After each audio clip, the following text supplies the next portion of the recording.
Forum ishtirokchilari Qirg'iziston, Qozog'iston hamda Afg'oniston respublikalaridan tashrif buyurgan yoshlar Termiz xalqaro aeroportida tantanali ravishda kutib olindi. Shundan so'ng delegatsiya a'zolari Amudaryo sohilidagi xalqaro oromgohga joylashdilar. Forumning ochilish marosimi viloyat yoshlar markazida bo'lib o'tdi. Unda so'z olganlar mazkur forum qardosh xalqlarimiz bilan madaniy aloqalarni mustahkamlash va hamkorlik munosabatlarini yangi bosqichga ko'tarishda muhim o'rin tutishini alohida ta'kidlashdi.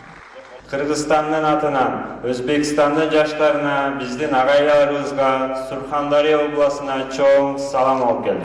Ushbu forum aynan Surxondaryo viloyatining Termiz shahrida joylashgan Amudaryo xalqaro yoshlar oromgohida bo'lib o'tishi ham bejizdan emas. Aynan mana shu forum hamda shu oromgohning platformasi o'zaro fikr almashish, tajriba almashishga imkoniyat yaratmoqda. Biz o'ylaymizki, bundan keyingi forumlarda biz madaniyat, san'at, fan, ta'lim, sport yo'nalishlarida yangi platformalar yaratamiz va bu mintaqamiz yoshlarni har tomonlama rivojlantirishga, ularni birlashtirish, bizni qon-qonimizga singib ketgan do'stlik rishtalarini yanada mustahkamlashga xizmat qiladi. Bundan tashqari O'zbekiston Yoshlar ittifoqi barcha qo'shni mamlakatlarning yoshlar tashkilotlari bilan hamkorlik memorandumlarini imzolagan. Ular asosida samarali aloqalar ham yo'lga qo'yilgan. Termiz shahrida o'tayotgan ushul forumga Qirg'iz Respublikasының атынан делегат болып келдім, қатысушысымын. Бұл Өзбекстанға келіп, өте бір жаштарға өзгөчө жогорку деңгээлде көңүл бурулуп атканына күбө болдук. Берилген ушул ар түрдүү замандын талабына жооп берилген, дүйнөлүк стандартка жооп берилген ушундай өтө бир сонун окуу жайлар жаштар үчүн жакшы бир шарттар түзүлүптүр. Биз өтө кубандык, көрүп суктандык, эң жакшы.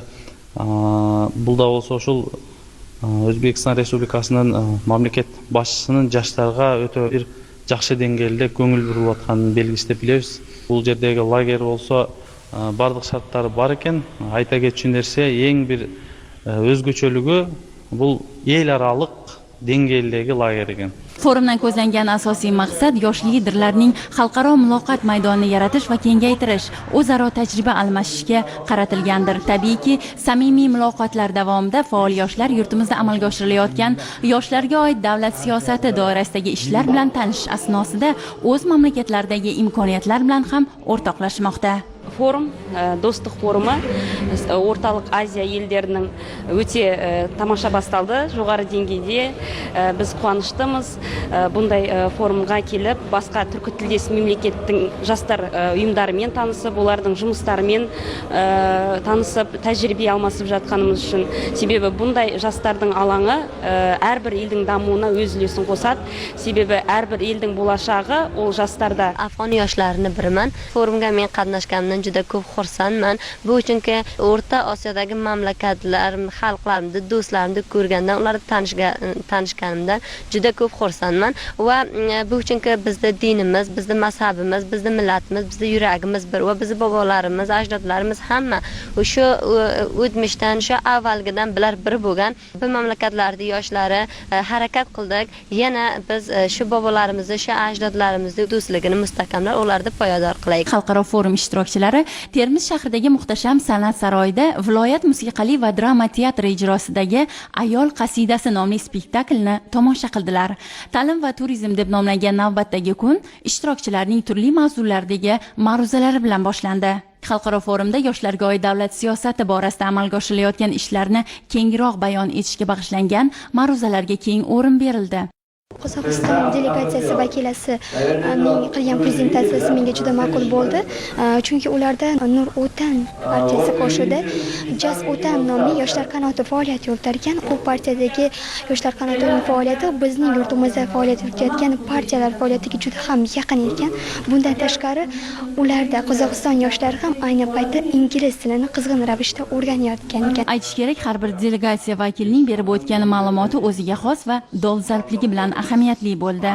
жастар форум аясында біз әр елдегі өзіміздің жастар саясаты туралы бір-бірімізбен опыт алмасып жатырмыз, тәжірибе алмасып жатырмыз. Екінші маңызды деген мәселелер талқылаудамыз. Ол арал мәселесі, барлық мемлекетке қатысты.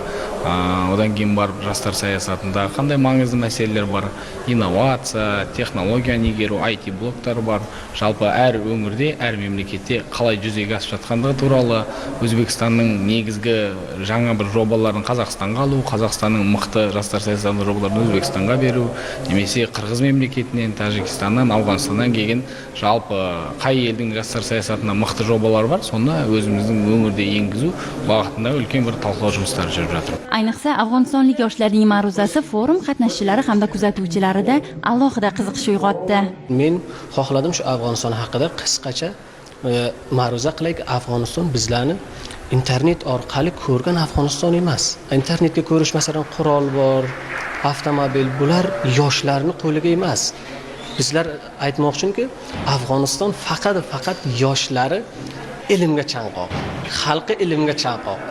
Bu xohlaydi tinchlikka chanqoq. Bugungi ma'ruzalarimiz, videoroliklarimiz Qozog'istonga, O'zbekistonning har bir universitetlarida, har qaysi joylarda ko'rsatib, Afg'oniston haqida bir yaxshi ma'noga ega bo'ladi deb, bundan men juda xursand. Va bizlar xohlaymiz mana shu yon-ba-yon do'stimiz O'zbekiston ki bizlarning ma'naviyatimiz, tariximiz, bizlarning ota bobo ajdodlarimiz bular bilan hammasi bizlarning tariximiz, bobolarimiz bir bo'lgan. Ya'ni bular bugun bizlarga bunday qo'llik, ya'ni bunday do'stlik quchog'ini ochganda bizlar xursand. Va bizlar xohlaymiz shu do'stimiz, endi bizlar yoshlar buni abadiy, mustahkam qilaylik. Shundan so'ng mehmonlarni yurtimiz ta'lim tizimida amalga oshirilayotgan ishlar bilan yaqindan tanishtirish maqsadida Termiz shahridagi 4-son davlat ixtisoslashtirilgan umumta'lim maktabiga sayohat uyushtirildi. Bundan tashqari ishtirokchilar voha markazining diqqatga sazovor joylarini ham ko'zdan kechirdilar. O'zbekiston, Qozog'iston, Qirg'iziston, Tojikiston va Afg'onistondan mazkur oromgohga tashrif buyurgan yoshlar bilan bo'layotgan suhbatlarda Prezidentimiz Shavkat Mirziyoyevning tashabbusi bilan Surxon zaminida tashkil qilingan mazkur xalqaro yoshlar oromgohi O'rta Osiyo va Afg'oniston yoshlarining chin ma'nodagi do'stlik maydoniga aylanayotganiga guvoh bo'lyapmiz. Do'stlik oromgohining faoliyati haqida xabar berib boramiz.